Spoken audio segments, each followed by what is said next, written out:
It is, it's overwhelming. First of all, it's hard to go after them. But it is overwhelming to see the response in this room today. 5 years ago, 10 years ago, I'm not sure we would have 50 people at an institution talking about this topic.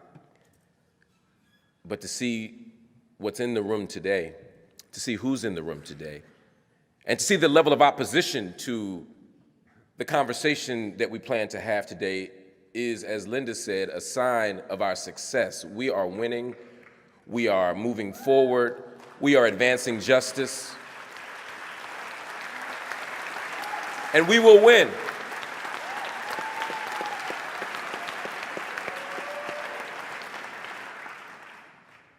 The opposition to this event today was not surprising to me. We live in a country where there are always going to be competing claims, there are always going to be debates, there are always going to be spirited conversations about the right side of the issue and the wrong side of the issue. What was unsettling to me, as Dave pointed out, was the idea that because we stand in solidarity with the Palestinian people, that we are somehow anti-Semitic.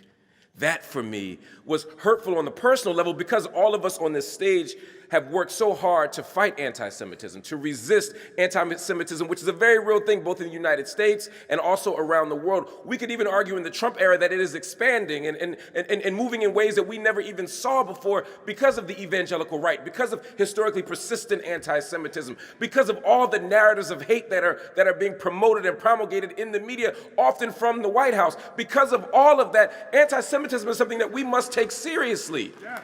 We must.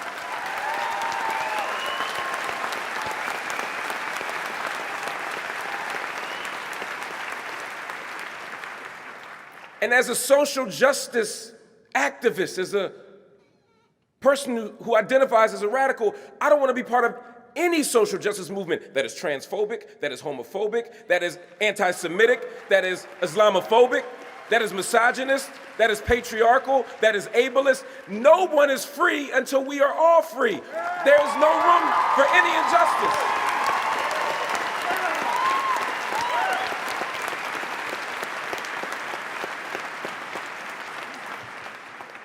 So that's why I didn't think I did nothing too crazy when I went to the UN. They asked me to come to the UN to speak on behalf of the Palestinian people as a representative of civil society, as a non-Palestinian person. For me, as a black person, as an African in America, that meant that I was trying to stand in a tradition of African freedom fighters who have stood in solidarity with the Palestinian people. I'm talking about Malcolm X. I'm talking about Huey Newton. I'm talking about Angela Y. Davis. I'm talking about SNCC. I'm talking about Ethel Minor.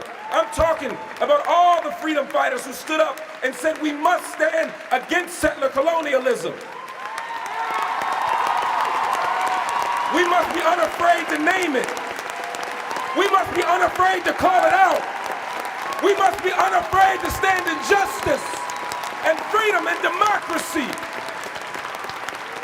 We stand in a tradition, and we will not be moved.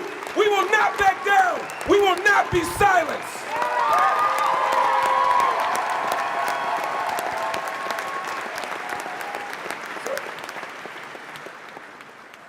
So I'm flying back from Palestine, and I was near the river. Jordan River, I'm just being geographically specific, just to be clear. I don't want them problems, I don't want no smoke. I was near the Jordan River and I was traveling, and I flew back specifically for the UN speech. I landed in New York, I went to my crib in Brooklyn, got dressed, came back through. On the flight there, I wrote, now I don't write speeches, but I said, you know what, I'm gonna write this one. Because I don't want there to be any problems, any controversy. I went and read the previous 2 years. I think Roger had done a couple. I read your speeches. I was like, oh, shit, okay. There's a whole long line of troublemakers like myself. But I said, I will be specific. I will appeal to the Universal Declaration of Human Rights. We were there in November of 2018, 70 years after the Nakba, 70 years after the great catastrophe,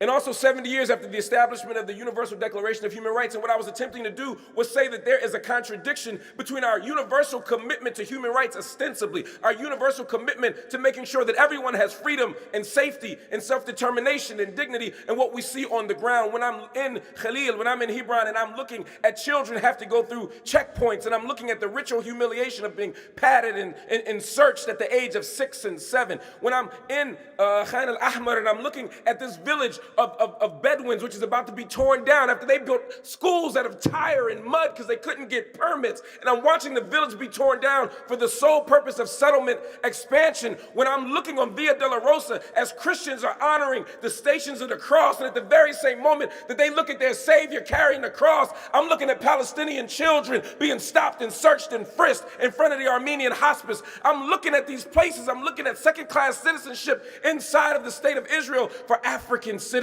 and for refugees and for people seeking asylum. I'm looking at a place where people have a gap between their expressed democratic ideals and their lived practice on the ground.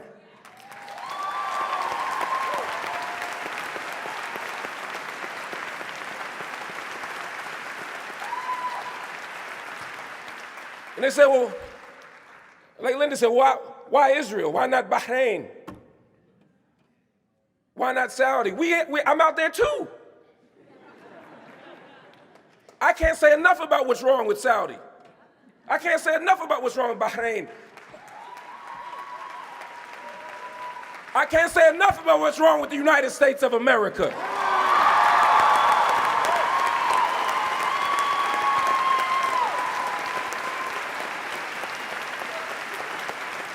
And I promise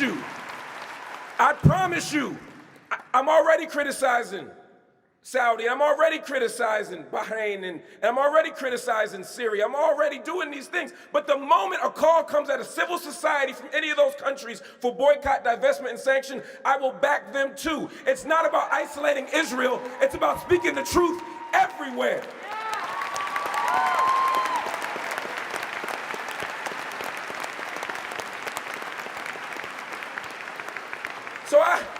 So I gave the speech, and to this day, I gave a 22-minute speech, and we only talk about the last 6 words. They make you scared to say them. What was it, window to the wall? What was it? I can't remember.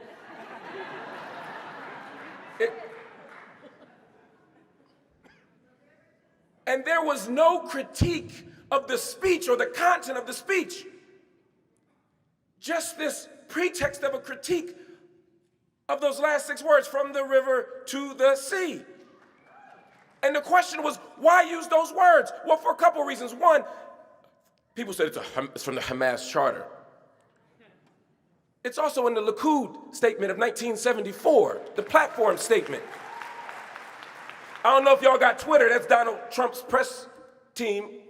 If you look at Twitter, Benjamin Netanyahu's son last week said that he wanted to expand the Jewish state from the river to the sea.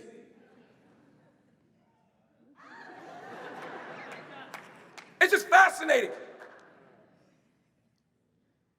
It's fascinating who gets to use the language and who doesn't. Part of how we police speech is to decide who can have this conversation and who cannot.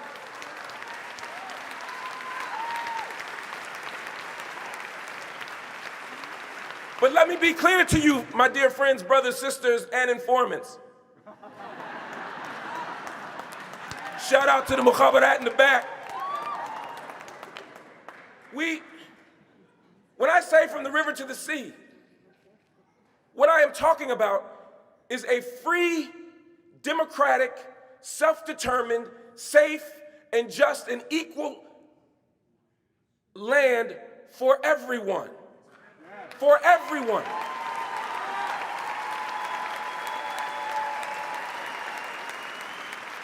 That means that we have to care about what's happening in Gaza, which is a human rights crisis.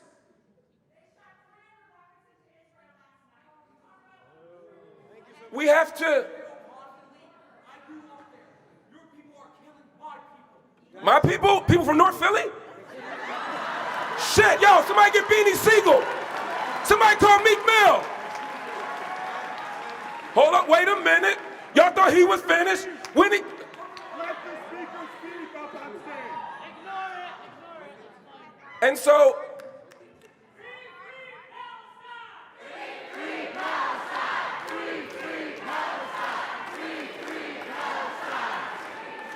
And so, my dear brother, my dear brother, I want you to have a space to talk, just not while I'm talking. That's all I'm asking. I respect your right to free speech. I respect your right to have a different opinion in mind, but we can't talk at each other, and so let's have a dialogue. And at this point, just let me finish my words, and then we can talk later. Can you agree to that, my brother? Excuse me. Thank you. Good job. Thank you. So just allow me to finish this point, which I now forgot because I started thinking about Meek Mill. What we talking about? Oh, right. So when I'm talking about the river to the sea, I'm specifically talking about the opportunity to talk about what the crisis in Gaza, to talk about what's happening in the West Bank, and to talk about the differential citizenship status for Palestinian citizens of Israel. I'm talking about all these areas. I want freedom in each of these areas, and we must be committed to having that conversation. Palestinian freedom does not mean Jewish destruction. It does not mean Jewish marginalization. We can have both.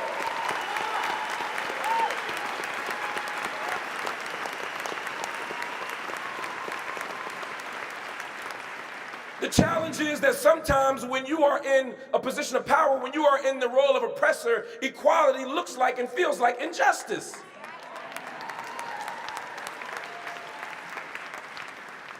Oh my God, men are losing the company. We hired 4 women. But I digress. We must be committed to this solidarity work, despite the odds. I can't promise you that if you do this work and speak the truth, that you won't be fired. I almost got fired from a university where I have tenure. Now, think about this. The chairman of the board of trustees said that he was morally outraged by my speech, and he had never seen or heard anything so disgusting before. He's Bill Cosby's attorney. Yeah, Google that.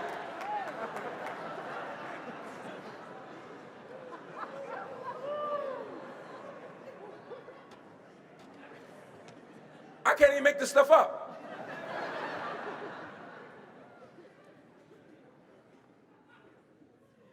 Tenure is under attack.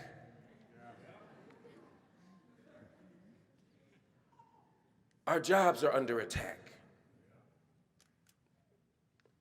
Our lives are under attack.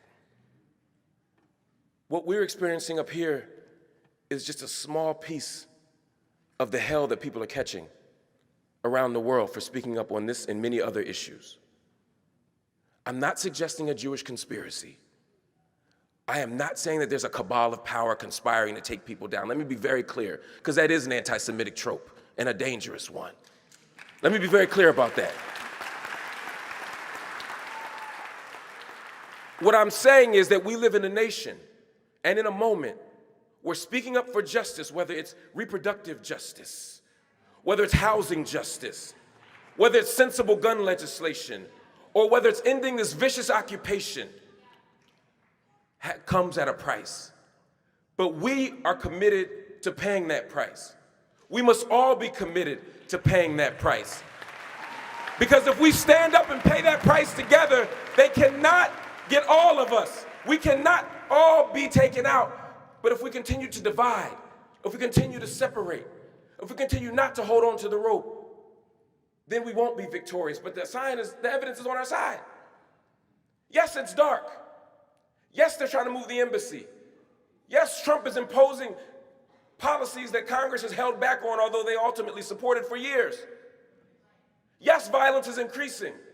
There are many reasons not to be optimistic about this moment, but as Dr. King said, it is only when it is darkest that we see the stars. This room is a star. This room is a bright, shining light.